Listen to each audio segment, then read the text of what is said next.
In this video, I'm going to show you how to add and edit grid lines in Revit. Now to do this, you could either go to the Architecture tab up top or the Structure tab up top over here, and both of these are going to have the grid option over here on the right, okay? So as you can see, it's over here. Now you can click on it, and then we can begin by actually creating or adding grid lines. Now to do this, up top you have the Draw section, and here you can select if you want a line. You can have this arc over here, or this one over here, or you could pick lines.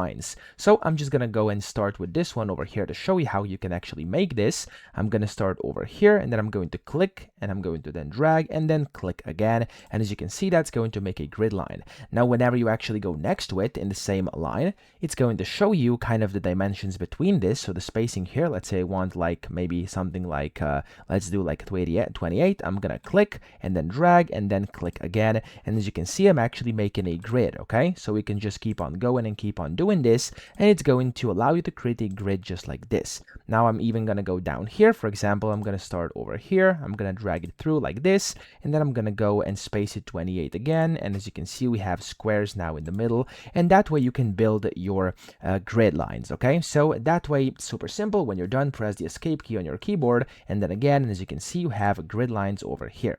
Now you also have the different option as I showed you earlier. So if I go to grid, there's also these arcs over here, which you can then click and then click again, for example, and then you're going to be allowed to basically bend it. Okay, so if I want the grid lines to be like this, I can do that, and I can go ahead and make a new one and then scroll down like this. There we go, and it's going to allow me to make grids like that as well. So that's also a possibility.